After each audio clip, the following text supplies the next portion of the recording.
Bonjour à tous, j'espère que vous allez bien. Nous voilà dans une nouvelle vidéo. C'est Ange de l'Europe à l'Afrique. On est toujours à Abidjan.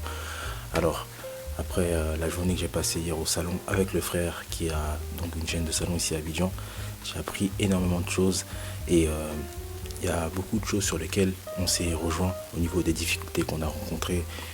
Le fait de revenir en Afrique investir, la difficulté de s'adapter par rapport aux mentalités, etc. Donc voilà, on s'est rejoint sur beaucoup de choses. Et donc du coup là, je me dis que rien que le fait d'être venu à Abidjan, j'ai appris tellement de choses du fait qu'il soit dans le même domaine que moi, qui fait déjà actuellement ce que moi j'envisage de faire au Congo, donc c'est-à-dire ouvrir plusieurs salons. Automatiquement, j'avais forcément à apprendre de lui et clairement, j'ai appris tellement de choses, des petits conseils, des petits détails comme ça que je pourrais mettre en place, que je devrais appliquer, des choses dont je n'avais pas conscience, des petites erreurs que je commettais. Donc voilà, j'ai vraiment énormément appris.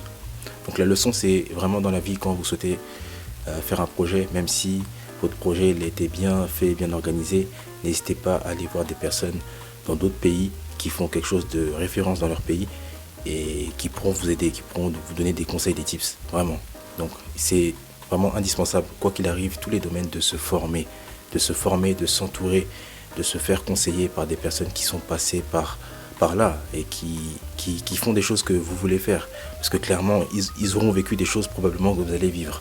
Donc si vous avez la possibilité d'éviter le genre d'erreurs à faire, le genre de problèmes à rencontrer, clairement ces personnes-là seront les mieux armées pour vous communiquer les choses et la démarche à suivre. Ce qui est marrant, c'est qu'on a, pareil, tout comme moi, c'est un peu la secrétaire qui fait que le salon tient aujourd'hui à Brazzaville. Clairement, si la secrétaire n'était pas là, je pense que tout aurait été différent.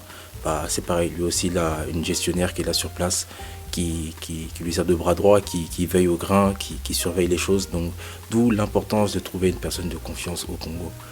D'où l'importance de trouver une personne de confiance en Afrique quand vous faites un business. C'est vrai que vous devez être sur place, mais c'est très important de trouver une personne de confiance qui ne va pas regarder que l'aspect financier, mais qui aura la capacité de voir la vision, les choses que vous voulez mettre en place sur le long terme. Donc, qui aura une vision long terme comme vous. Donc je le répète encore une fois, je le répète, ne vous lancez pas sans vous former. Parce que j'ai reçu beaucoup de messages, beaucoup de mails de personnes qui souhaitent faire des choses similaires au salon, au barbershop, un commerce lié au service, au bien-être. Mais vraiment, on aura l'occasion de proposer des accompagnements, de vous conseiller, de faire un audit, que je puisse vraiment vous accompagner dans votre démarche d'ouvrir quelque chose, car entre ce que vous voyez dans les vidéos et ce qui se passe en coulisses, vraiment c'est deux choses différentes. Et il y a des choses que forcément, si vous n'êtes pas du domaine, en plus vous allez galérer, ça va être très difficile. Je pense que le secteur du bien-être, donc notamment de la coiffure, c'est l'un des plus difficiles à gérer en termes de management, parce qu'il y a beaucoup d'ego, il y a beaucoup d'orgueil. Donc soyez armés, formez-vous. Toutes les personnes qui souhaitent ouvrir des commerces liés au bien-être, au service, qui sont dans la diaspora et qui veulent faire ça en Afrique, ne partez pas les yeux fermés comme ça.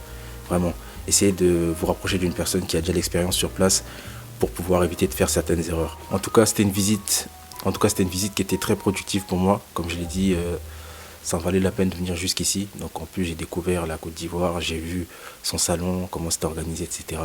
J'ai beaucoup appris et voilà. Donc voilà, c'est très intéressant. Mais vraiment, la Côte d'Ivoire, c'est un pays qui est exceptionnel. Je pense que pour entreprendre ici, toutes les conditions se réunissent.